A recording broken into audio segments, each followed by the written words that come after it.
Jadi selamat pagi, Om Swastiastu. Sebelumnya perkenalkan, nama saya Imade Alboy Nugraha. Saya merupakan salah satu mahasiswa Politeknik Negeri Bali, kelas RPLC. Jadi di sini saya akan video ini bertujuan untuk menjelaskan pentingnya etika bisnis dalam bisnis konstruksi. Jadi sebagai definisi dan prinsip dasar etika bisnis merupakan cara untuk melakukan kegiatan bisnis mencakup seluruh aspek yang berkaitan dengan individu, perusahaan, dan juga masyarakat. Jadi di sini ada 5 prinsip yang dapat dijadikan pedoman untuk menjalankan praktik bisnis, diantaranya sebagai berikut, yaitu yang pertama ada prinsip kejujuran.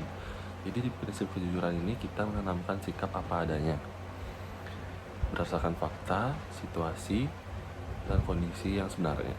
Dengan kata lain, apa yang dikatakan itulah apa yang dikerjakan.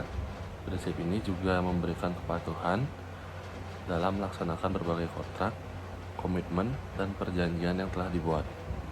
Yang kedua itu ada prinsip otonomi. Prinsip otonomi menunjukkan sikap kemandirian, kebebasan, serta tanggung jawab.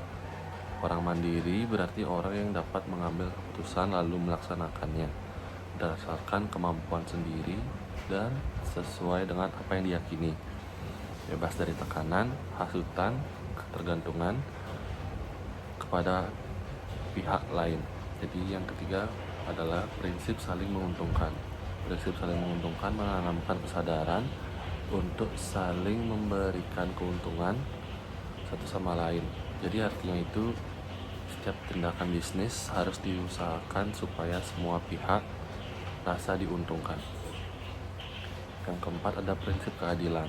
Jadi di prinsip keadilan ini menanamkan kita untuk sikap adil terhadap semua pihak dengan tidak membeda-bedakan dari segala aspek seperti aspek ekonomi, hukum, maupun yang lainnya.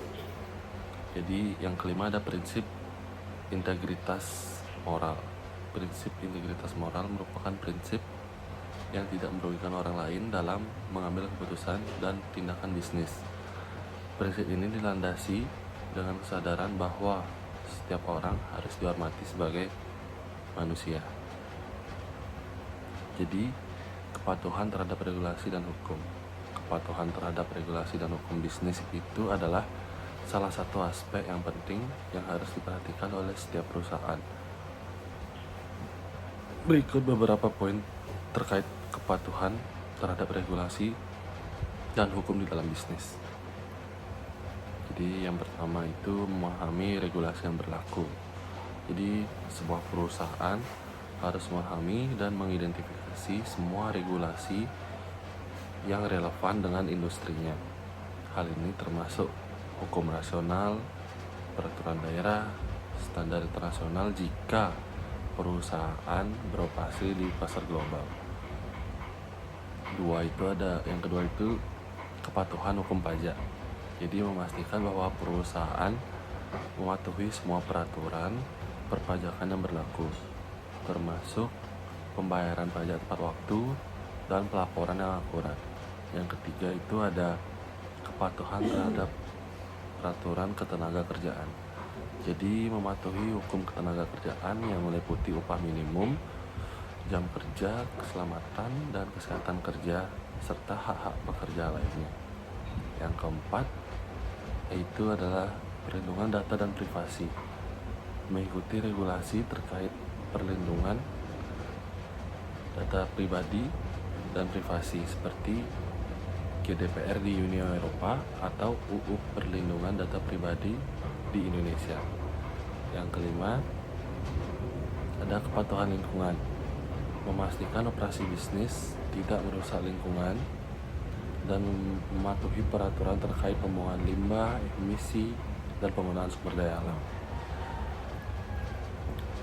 Lalu selanjutnya ada keselamatan kerja dan tanggung jawab terhadap pekerja. Jadi kesehatan dan keselamatan di tempat kerja sangatlah penting karena berdampak langsung kepada pekerja. Kecelakaan, cedera, dan penyakit lebih kecil kemungkinan terjadi di lingkungan yang aman. Berikut adalah 6 tanggung jawab pekerja utama terkait kesehatan dan keselamatan. Yang pertama itu ada mengikuti peraturan keselamatan. Yang kedua itu menggunakan alat pelindung diri. Yang ketiga itu laporkan risiko dan kejadian.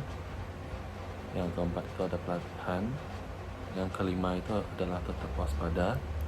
Yang keenam itu kebersihan area pekerja. Jadi transparansi dan integritas dalam penawaran proyek dan pelaksanaan. Transparansi dan integritas dalam penawaran proyek dan pelaksanaannya sangatlah penting untuk memastikan keberhasilan dan kepercayaan dalam hubungan bisnis. Transparansi dalam penawaran proyek. Berikut ini merupakan aspek dari transparansi dalam penawaran proyek. Yang pertama itu ada yang pasti itu dokumentasi yang jelas dan lengkap. Yang kedua itu proses tender yang terbuka. Yang ketiga itu publikasi informasi tender. Yang keempat itu kriteria evaluasi yang jelas. Yang kelima itu panitia evaluasi independen. Jadi integritas dalam pelaksanaan proyek. Berikut merupakan aspek dari integritas dalam pelaksanaan proyek. Yang pertama itu kontrak yang jelas dan terperinci. Yang kedua itu kepatuhan terhadap kontrak. Yang ketiga itu pemantauan dan pelaporan berkala. Yang keempat itu pengelolaan risiko. Jadi yang terakhir sebagai contoh kasus nyata dan pelajaran yang dapat diambil adalah Odebrecht merupakan sebuah perusahaan konstruksi besar di Brazil terlibat dalam skandal korupsi besar yang dikenal sebagai Operasi Lava Jato. Perusahaan ini diketahui memberikan suap kepada pejabat pemerintah untuk mendapatkan kontrak proyek besar di berbagai negara. Jadi pelajaran yang bisa diambil adalah pentingnya kepatuhan hukum untuk menunjukkan berapa pentingnya mematuhi hukum anti korupsi. Pelanggaran dapat berakibat pada hukuman berat, termasuk denda besar dan penjara bagi eksekutif. Jadi sekian yang bisa saya sampaikan untuk etika bisnis konstruksi. Sekian dari saya, terima kasih. Om Santi Santi Santi Om.